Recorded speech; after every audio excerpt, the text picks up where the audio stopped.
Joining me is someone who's found himself become a bit of a target of yes bullies, Federal Liberal MP Tony Pasin.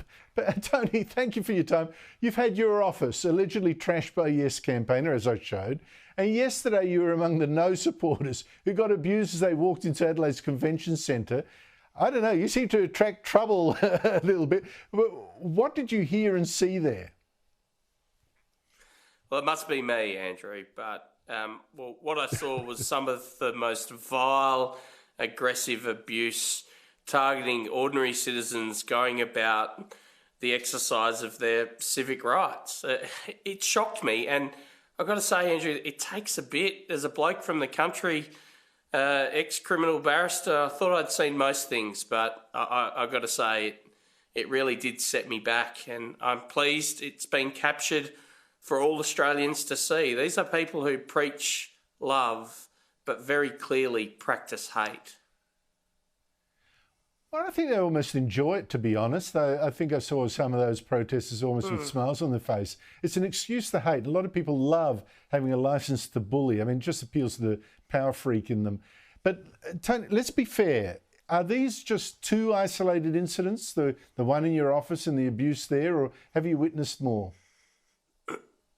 Andrew, if only that was the only incidents we're seeing. I mean, this is a product of a divisive exercise. I almost feel as though it's this division that the Yes campaign hopes delivers them an outcome, almost listening to your editorial act of bullying Australians into accepting this outcome. Andrew, I'm old and ugly enough to cop this rubbish, on the chin and move on. I entered the venue, and when I did, I saw young people clearly upset by the experience. I saw a man in a wheelchair who had gone to the trouble of attending that event, and he was clearly upset. And finally, I had to consider and spare a thought for my colleagues, Senator Jacinta Price and Senator Karen Little. They had to listen to these protesters for over an hour outside the venue, calling them racist, sexist, transphobes. I mean, it must be so difficult. Seriously. And I've got to say, I'm a big fan of Jacinta and Karen, but my admiration for them is going up daily as they go around Australia turning the other cheek, because that's what decent people do. Look, it is extraordinary. And thank you, Tony, for saying you don't fight fire but with fire. You win by going high in this case. Quite right. But honestly, you made a point at the start there that I think is really important. And it's not just a political sledge or a little point score, but the voice. I'm sure the Prime Minister meant it. He meant it. He had this idea that was going to unite us, reconcile us, although how you would unite people by dividing them by race is a mystery to me. It's just completely, blows my mind that he thought that. But let's say I think he was sincere. But the process so far seems to be dividing us. And I wonder, even long term, if this referendum got up, whether this is a harbinger of our future.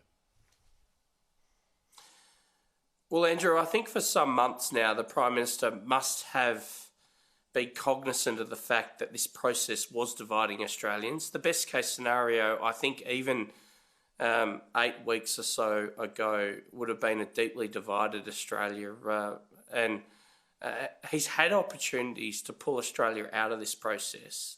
He's failed to take those opportunities. I'm grateful, even in a small way, that he's disassociated himself from these protesters. But I'm worried that we'll see more of this division, more of this behaviour in the lead up to referendum day. And the truth is, the Prime Minister, the Premier, who's also spoken against this activity, they can't rule it out. And one thing I learnt against what you might think, propensity is the strongest form of prediction.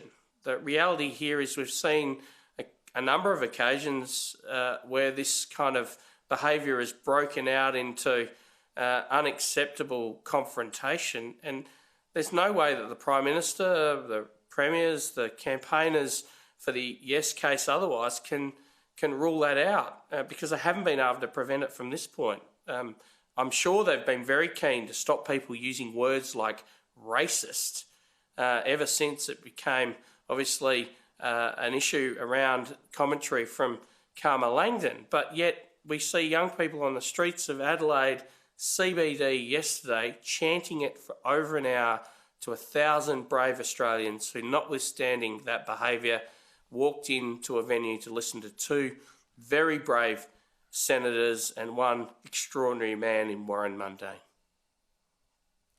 Yeah, we'll hear from Warren later, but you make a really good point. I mean, what Marsha Langton did was set a standard. She's right near the top of the food chain of the Yes campaign, and now people are repeating those slurs because she wasn't properly contradicted by her own side. So I think that's right, and you make me fret.